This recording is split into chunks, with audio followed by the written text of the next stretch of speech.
요셉의 요셉에 관해서 설교를 하고 싶습니다. 요셉에 관한 이야기는 많은 분들이 익숙하지만 익숙하기 때문에 잘못 이해되고 있는 부분이기도 합니다.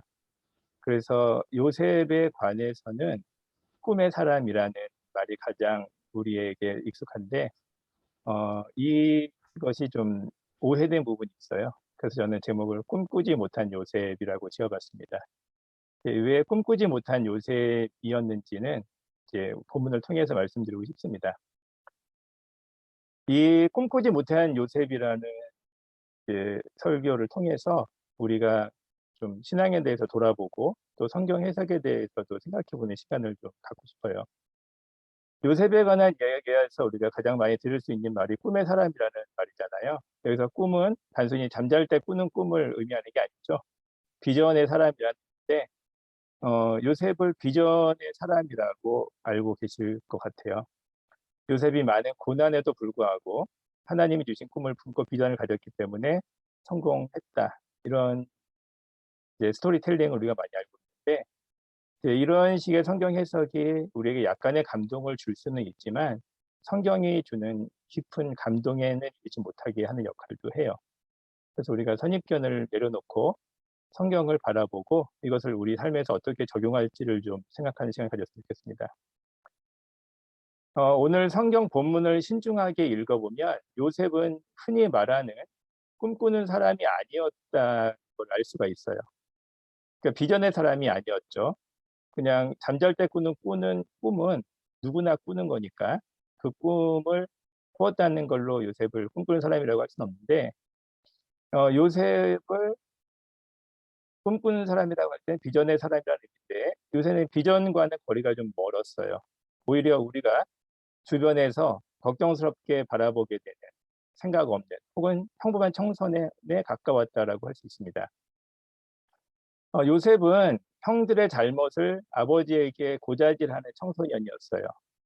여기서 고자질이 나쁜 거라고 할 수는 없습니다. 요셉의 강직한 성격을 보여주는 거긴 하거든요. 근데 이제 요셉이 하는 고자질의 문제점은 뭐냐면 이게 특별히 이제 첩이었던 빌하와 실바의 자식들의 잘못을 고자질했다는 점에 좀 문제가 있어요. 요셉이 이 첩의 자식들인 빌하와 실바의 자녀들을 무시하는 마음이 있었는지는 알 수가 없어요. 하지만 어쨌든 요셉이 배려심이 없었고 지혜도 없었다는 사실은 확실합니다. 요셉이 아버지 야곱에게 편애를 받고 자란 환경이 이런 눈치 없는 행동의 원인이었다는 것을 우리는 본문을 통해서 추측할 수가 있어요. 요셉의 눈치 없는 태도는 꿈 사건을 통해서도 찾아볼 수 있습니다. 두 번에 걸친 요셉의 꿈은 요셉이 능동적으로 꾼 꿈이 아닙니다. 그리고 이 꿈 얘기를 전달했을 때 형들의 분노하는 태도를 요셉이 이해하지 못했던 것으로 보여요. 그러니까 요셉은 주변 상황에 대한 이해가 부족했고 다른 사람의 마음을 공감하지 못했다고 우리가 얘기할 수가 있습니다. 본문의 전반부에서 우리는 요셉을 비전의 사람으로서의 모습으로 생각할 수가 없어요. 오히려 야곱의 편애로 인해서 그러니까 아버지 야곱의 편애로 인해서 상처받은 다른 자녀들을 마음을 이해하지 못하는 눈치 없는 요셉을 우리가 보게 되죠. 우리는 여기에서 생각해 볼 게 있는데 이제 믿음의 사람 야곱, 이 야곱이 가정 사역에 있어서는 매우 형편없었다는 것을 보게 돼요. 그리고 이 야곱 가족이 굉장히 벼랑 끝에 서 있는 듯한 위태로운 상황으로 몰려가고 있다는 것을 알 수가 있어요. 그 원인은 야곱의 편애 때문이고 편애로 인해서 형제 간의 갈등이 깊어지고 또 이것이 비극적인 사건으로까지 확장될 수 있는 상황이었다고 우리는 보게 됩니다. 이 아버지 야곱은 가족 간의 심각한 위기를 인식하지 못했어요. 알았는데 무시했는지도 모르겠어요. 근데 야곱 가족의 상황은 사실 형제 간의 불화와 분노가 도를 넘어서 죽이고 싶은 마음이 들 정도로 위태로운 상황이었습니다. 그래서 우리가 오늘 본문의 전반부에서 보게 되는 것은 뭐냐면 이 믿음의 가족이었던 야곱 가정이 심각한 위기 상황에 놓여 있었다는 것을 보게 돼요. 그리고 심각함이 도를 넘어서 형제를 죽이고 싶을 정도로 치달고 있었다는 상황을 보게 됩니다. 이런 상황에서 하나님이 개입을 하세요. 그게 바로 요셉의 꿈이라고 저는 생각을 합니다. 요셉이 꾼 꿈은 요셉이 비전의 사람이라는 어떤 영웅적인 이야기의 근거가 아니고 위기에 처한 야곱 가문을 위기에서 끄집어내기 위한 하나님의 특별한 개입 사건이었습니다. 이것은 하나님의 지혜와 신실하심의 표현이었어요. 근데 이 하나님의 신실하심이 우리 인간적 측면에서 볼 때는 개인의 고난으로 보여져요. 저는 그래서 요셉의 꿈 사건을 좀 다른 각도에서 이해하고 싶은데 요셉이 왜 이 꿈을 꾸었는가? 하나님이 요셉을 앞으로 크게 쓰시겠다는 그런 비전을 주신 사건으로 이 꿈을 주셨을까? 그렇게 볼 수도 있지만 그건 너무나 먼 이야기고 저는 하나님이 요셉에게 이제 이런 꿈을 꾸게 하신 이유는 다른 이유가 있다고 생각합니다. 그게 뭐냐면 하나님은 이 위기에 처한 야곱 가족에게 특별한 개입을 하실 것인데 그 특별한 개입 과정에서 가장 큰 고난을 받아야 할 사람이 요셉이기 때문에 그렇습니다. 지금 형제 간의 불화가 있어요. 근데 그 원인은 아버지 야곱의 요셉에 대한 편애 그리고 요셉의 눈치 없는 행동 여기에 원인이 있습니다. 그래서 이 야곱 가족의 문제를 해결하기 위해서는 야곱과 요셉을 떨어뜨려 놔야 하는 거예요. 야곱은 요셉을 떠나보내야 되고 요셉은 아버지의 그 편애와 과보에서 벗어나야만 했어요. 또 형제들은 요셉을 보기만 하면은 상처가 건드려지기 때문에 요셉과 떨어져 있어야만 했을 거예요. 근데 그 과정에서 가장 고통을 겪어야 할 사람은 요셉이죠. 요셉이 앞으로 여러분도 이제 이야기를 아시겠지만 이제 노예로 팔려가게 되는데 저는 개인적으로 요셉의 삶을 이제 제가 묵상해 볼 때 요셉은 그런 상황에서 어떤 생각이 들었을까 생각해 봤어요. 가장 첫 번째로 드는 생각이 뭐냐면 죽고 싶지 않았을까 이런 생각이 들어요. 아버지의 그 사랑 가운데에서 좀 귀하게 자라다가 갑자기 노예로 팔려 들어갔어요. 우리가 성경 이야기를 굉장히 우리 삶과 동떨어진 이야기로 보기 때문에 별다른 느낌이 없을 수 있지만 우리가 그런 상황에 놓였다면 어떻겠습니까? 정말 죽고 싶을 만큼 괴롭지 않겠습니까? 굉장한 충격이고 그 배신감 또 자신에게 닥친 이해할 수 없는 불행 그런 거에 대한 고통과 괴로움 때문에 몸부림치지 않았을까 생각해요. 그런데 그때 요셉에게 한 가지 소망이 있었는데 그게 뭐냐면 꿈이었던 거죠. 하나님이 두 번이나 주셨던 그 꿈. 이 꿈이 요셉의 삶을 지탱시켜준 소망이 아니었을까 저는 생각을 해요. 우리 성경에 고린도전서에 믿음, 소망, 사랑 이야기가 있잖아요. 그래서 저는 이 얘기를 들을 때마다 믿음은 믿음이라서 중요하고 또 사랑은 사랑이라서 중요한데 소망은 좀 꼭 필요하지 않은 게 아닌가 이런 생각을 한 적이 있었어요. 그런데 좀 나이를 먹으면서 보니까 어떤 상황에서는 소망이 없으면 견딜 수 없는 상황이 있더라고요. 정말 너무 힘들 때는 실낱 같은 소망이라도 없으면 나아갈 수가 없어요. 버틸 수가 없을 그런 상황이 있더라고요.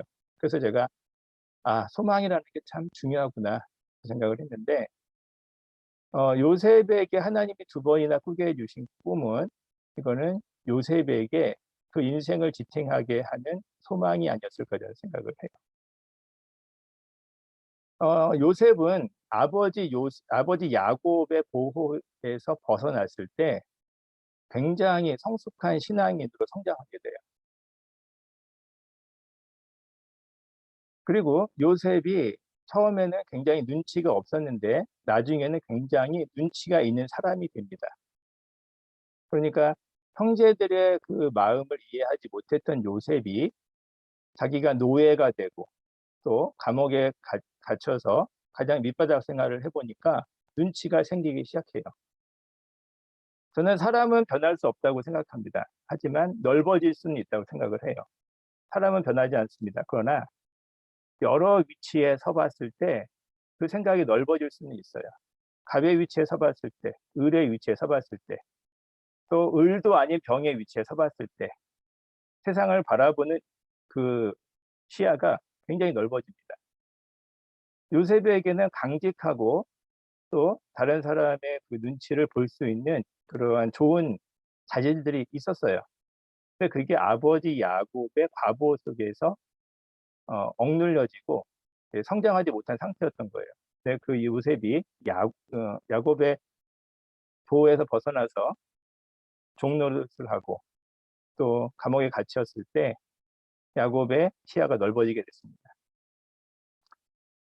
우리가 여기에 이 요셉 이야기를 통해서 우리가 봐야 할 건 뭐냐면 이 하나님의 놀라운 섭리예요. 그러니까 야곱 가문은 야곱과 요셉 그리고 형제들이 각각 가지고 있는 그 죄성으로 인해서 비극과 파멸을 향해서 나아가는 가족이었어요. 다 나름대로의 정당성을 가지고 있지만 그 정당성이 죄에게 오염되면서 비극으로 향해 나가고 있었죠. 요셉이 죽음의 위기에 빠지고 노예로 팔려가게 된 것은 전혀 뜻하지 않는 환란인 것처럼 보이지만 사실은 야곱 가문을 구원하기 위한 하나님의 놀라운 손길이었어요. 그래서 요셉은 그 삶 속에서 큰 고난을 겪지만 그가 이 고난을 통해서 굉장히 아름다운 믿음의 사람으로 성장해 가요. 이게 요셉의 이야기가 우리에게 주는 교훈이에요. 그러니까 요셉이 비전을 가지고 있었기 때문에 고난을 겪고 성공했다. 이런 식의 성경 해석이 우리에게 조금의 도움을 줄 수 있지만 사실 현실적으로 큰 도움을 주지 않습니다. 왜냐하면 성공하는 사람은 어차피 많지가 않아요. 보편적이지 않다는 거죠. 하나님께서 우리에게 어떤 교훈을 주시려고 한다면 성공보다는 고난 속에 비밀을 숨겨 놓아야지만 많은 사람들이 그것을 어, 찾게 되고 경험할 수가 있어요. 성공하는 사람은 소수지만 고난을 겪는 사람은 다수잖아요. 대부분의 사람이 고난을 겪습니다. 고난 속에 하나님의 비밀을 숨겨 놓아야지만 대부분의 사람이 그것을 얻을 수 있는 기회를 갖게 됩니다. 우리가 우리 삶에 닥치는 뜻밖의 고난을 요셉의 이야기를 통해서 다른 관점에서 봐야 할 필요가 있어요. 나는 나의 중심적으로 바라보고 있지만 내 중심적인 태도가 하나님의 섭리를 이해하지 못하게 할 수가 있습니다. 요셉의 이야기는 하나님의 지혜를 우리에게 알려주는 귀중한 이야기예요. 그래서 이 요셉의 이야기가 얼마나 그 구조적으로도 아름답냐면 그 눈치 없고 자기 중심적이었던 요셉이 굉장히 눈치가 있는 사람이 되고 이 고난을 통해서 완전히 새로운 사람으로 되는 것을 보여줘요. 한 가지 더 예를 들자면 요셉이 나중에 총리가 되는데 총리라는 자리가 되게 높고 좋은 자리인 것 같지만 사실은 굉장히 위태로운 자리이기도 합니다. 2인자잖아요. 왕이라는 절대자를 모시면서 또 그 밑에 다른 사람을 다스리는데 양쪽에서 공격을 받을 수 있는 위태로운 자리입니다. 고도의 정치력이 필요하고 쉽게 말해서 눈치가 필요한 자리예요. 요셉이 만약에 고난을 겪기 전의 모습이었다면 총리 자리를 갖고 그 자리에 요셉을 갖다 놔도 얼마 버티지 못했을 겁니다. 그러나 요셉이 노예 생활을 겪고 또 감옥에서 생활하는 과정을 겪으면서 굉장히 눈치가 있어지고 사회성이 길러지고 다른 사람에 대한 이해심이 넓어졌기 때문에 그 자리를 감당할 수 있게 된 거죠. 이게 하나님의 섭리의 놀라움을 요셉이 우리에게 보여주고 있어요.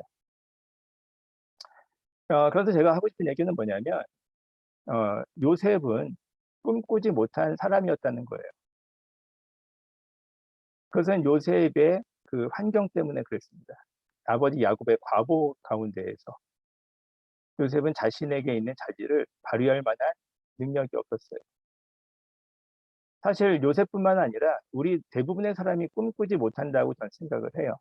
큰 꿈을 가지라는 말이 좋은 말인 것 같지만 어느 순간부터는 그게 큰 부담으로 다가오더라고요. 나는 꿈꿀 수 없는데 하루하루 먹고 살기도 바쁜데 큰 꿈을 가지라는 말이 좀 허황된 말인 것 같고 또 나에게 용기를 주거나 격려하는 말보다는 나를 좀 비난하는 말 혹은 나를 좀 채찍질하는 말처럼 들릴 때가 있어요. 꿈꿀 수가 없어요. 많은 사람들이 꿈꾸지 못할 거라고 생각합니다. 꿈을 갖고 싶지만 꿈꿀 수 없는 형편에 있다는 거죠. 그러나 우리는 꿈꾸지 못하지만 하나님은 꿈을 꾸신다는 점이 중요해요. 우리는 꿈꿀 수 없습니다. 그러나 하나님은 꿈을 꾸세요. 이 눈치 없는 철부지, 생각 없는 요셉, 이 요셉을 정말로 성숙하고 성장한 사람으로 만들고 그를 통해서 이 야곱 가문을 위기에서 극복할 뿐만 아니라 큰 민족으로 어, 만들어 나가시려는 큰 꿈을 꾸신 거죠. 그러니까 하나님이 이 일을 다 이루세요. 꿈꾸지 못한 요셉을 통해서 하나님이 꿈을 이루시는 거죠. 그래서 우리는 어, 꿈꾸는 사람보다 꿈꾸지 못하는 사람이 더 많을 것 같아요. 나이가 들면서 꿈이 있던 사람도 꿈이 줄어들고 꿈을 꾸시지 못하게 되지만 하나님은 꿈을 꾸신다. 저는 그 얘기를 하고 싶습니다. 또 한 가지 중요한 거는 우리가 인생에서 환란과 고난을 대하는 자세를 다시 생각해 봐야 돼요. 하나님께서 야곱 가족을 위기에서 극복하기 위해서 내놓은 해결책, 거기에 중심에는 요셉의 고난이 있습니다. 그것은 인류를 구원하기 위한 예수님의 사역의 핵심의 십자가의 희생이 있다는 것과 동일한 거예요. 이 고난 속에 하나님의 지혜가 숨겨져 있고 하나님의 놀라운 반전이 숨어져 있습니다. 고난은 모든 사람에게 보편적이에요. 똑같은 기회를 우리에게 제시하는 거죠. 우리가 번영주의나 성공 중심주의에 매몰되면 고난을 겪는 것이 믿음의 부족이거나 아니면은 기도하지 않는 그러한 어떤 징벌적인 걸로 이해할 수가 있어요. 하지만 성경을 제대로 보면 그렇지 않습니다. 이 고난이라는 것은 하나님의 지혜가 숨겨져 있는 놀라운 사건들의 연속이에요. 그래서 하나님은 이 고난을 통해서 우리의 인생을 변화시킨다. 이것을 우리가 이해해야 됩니다. 많은 경우에 고난 우리의 어리석음과 잘못된 선택을 통해서 고난을 얻게 되죠. 그러나 우리가 안심할 수 있는 이유는 뭐냐면 그 원인이 어떻든 간에 요셉도 자신의 눈치 없음과 어리석음 때문에 고난을 겪었죠. 우리의 부족함에도 불구하고 하나님은 그것을 선으로 바꾸시는 전능한 분이라는 점을 우리가 알기 때문이죠. 우리는 요셉의 이야기를 통해서 비전을 가지고 꿈을 이룬 위인의 이야기나 고난을 극복하고 성공한 영웅감을 생각해서는 안 돼요. 그것은 이 고난이 하나님의 비전을 어떻게 이루어 나가는 역할을 하는가를 생각하는 이야기로 봐야만 합니다. 저는 IMF를 겪었어요. 그리고 그 당시에 어, 많은 그 직장인들, 또 아버지 세대의 어려움을 보았고, 지금은 또 다르지만 코로나라는 어려움을 보고 있는데, 지금도 자영업자를 비롯해서 직장인들 많은 어려움 가운데 있습니다. 그분들에게 꿈꾸라고 하는 말조차도 미안할 때가 있어요. 하지만 요셉이 꿈꾸지 못하는 상황에서 하나님은 꿈을 꾸셨고 그 꿈을 통해서 하나님의 비전을 이루셨다는 말씀은 드리고 싶습니다. 우리가 이 하나님의 섭리에 대해서 좀 더 넓은 관점에서 바라보고 또 이 고난을 통해서 미움을 사랑으로, 환란을 성공으로, 그리고 어려움을 성숙으로 바꾸시는 하나님의 지혜를 생각한다면 이 고난 속에서 우리가 많은 유익을 얻을 수 있을 거라고 생각합니다. 그리고 제가 이렇게 요셉의 삶에 대해서 다양하게 해석하고 또 바라볼 수 있었던 이유는 제가 성경을 통독했기 때문입니다. 저는 성경의 통독과 큐티가 같이 가야 한다고 항상 주장을 하는데 그 이유가 여기에 있어요. 요셉의 이야기를 아브라함의 이야기에서부터 이삭과 야곱의 이야기를 거쳐서 하나님이 하신 일을 바라보니까 요셉의 삶이 다른 관점에서 바라보여지더라고요. 그래서 우리가 성경을 바라볼 때 통독과 큐티를 항상 동시에 하고 또 하나님이 우리의 삶을 통해서 선을 이루시는 방법을 생각한다면 우리가 고난에 대해서 다르게 바라보고 그것을 통해서 성숙하는 계기가 될 수 있을 거라고 생각합니다. 감사합니다.